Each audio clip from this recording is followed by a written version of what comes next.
Practice positive proclamation. That is PPP.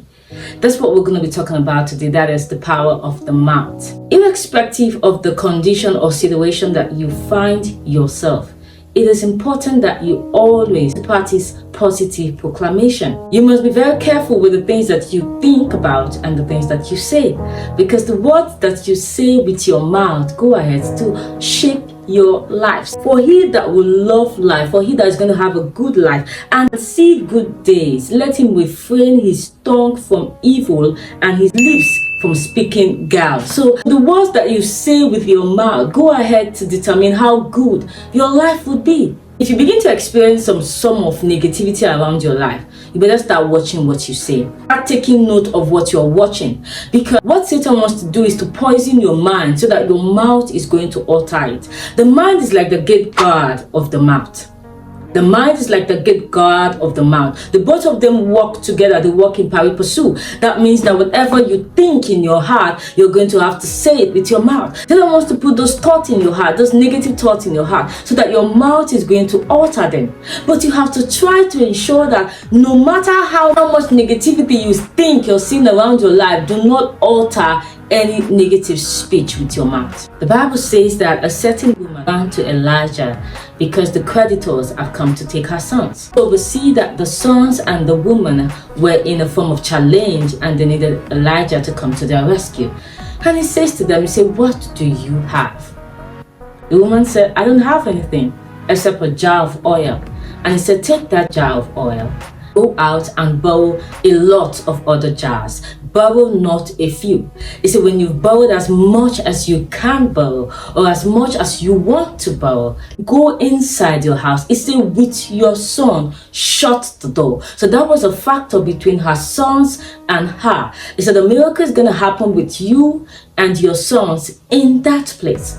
Shut it. Allow nobody know what is going to happen. And begin to pour the jar of oil that you have.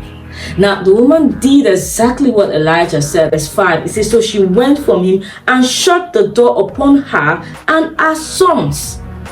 You see, now we have the son and the woman becoming a factor to getting a solution to that challenge. To continue to pour, the vessels were full, until she told her son, bring me yet a vessel. At that point, the oil was still pouring. And then the son spoke. He said, there is no more vessel anymore. At that point, the oil was still pouring. But then when she asked for more vessels, the son replied, there's no more vessel anymore. And the oil stayed. And the Lord said, did you notice what happened there? I said, no, Lord. He said the oil continued to pour until a word was spoken regarding the situation. The oil didn't stop when the vessels were no more. The oil stopped the minute the son spoke that there was no more vessel anymore. See, when you speak and say, there's nothing I can do about this situation, there's no help coming my way, there's no one watching or helping me out, that is when the effect comes into reality. It is all about the mouth. The Bible says the factors involved in that challenge were the son and the woman. And if anyone was going to speak negative and it was accepted, when the woman received the word, that was when the oil stopped. Who spoke to you and you received that negative word? And now you're seeing a form of negativity in your life. Who speaks around you?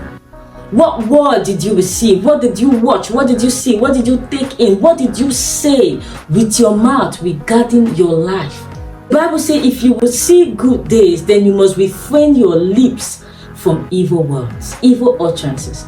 Life and death are in the power of the tongue. It is those that love it that eat the fruit thereof. Stop saying negative words. Wants you to say negative word. It keeps pumping negative words into your heart because it wants you to say it. Guard your heart with all diligence, the Bible says, because out of it comes the issues of life. Now, the battle is in your mind. It means that if your mind is strong enough to guard the entrance, then your mouth is not going to be able to say it. If your mind can be that gatekeeper that your mouth expected, your mouth is not going to say it. You know that your thoughts are as loud as your mouth. Ephesians 3:20, it said, unto him that is able to do exceedingly, abundantly, above all that we do what that we think or ask. that your mind that you think is as valid as your mouth that is asking. God hears our thoughts. The thoughts that will say, we think that we just said it in our heart, but they are loud in the spirit. They are loud in the spirit. They make echo. They make sounds in the spirit. Every word you say is a transaction of your life. It means that if you pray with your mouth and then you also think negative thought in your heart, you would have condemned what you prayed about. So by all means, ensure that your heart, your mind is guided. Your mouth is guided. Don't say negative things. Rather, practice positive proclamation. Get up in the morning and confess positive things. You think that that's just a joke. Oh, she's making a fun of herself. That's not true. If you continue to say it and remind yourself, very soon, your mind and your brain and your being is going to capture it and it becomes a reality in your life. It is the things that you say that be in your life. So what are you saying? If you experience a form of negativity around you, watch what you're saying. Watch what you're watching. Watch what is dumping in your heart. Because the heart is like the seat of the mouth. Watch what you're feeding it. Because what you feed it is eventually going to be expressed from your mouth. I tell you, and I give you this trick. If peradventure a thought comes into your mind, and somehow you fall into the trap of wanting to believe that thought, ensure that no matter what, you don't confess it with your mouth. Now the target is always your mouth. The oil never stayed because the jars were filled up. The oil stayed because someone altered that they had to stop. Be careful of the people who speak in your life. The people you go to and say, oh, what are you saying? Oh, please speak a word. Oh, please be very careful of who is speaking concerning your life that you are believing. Because sometimes the strongholds in our life are not just built by what we only think. It is what one person thought and another person thought. The opinions of people that we allow, we perceive, we believe, we agree to. They begin to form strongholds in our life and they hold us bound. So we must be careful of the people we are listening to. Guard your speech space.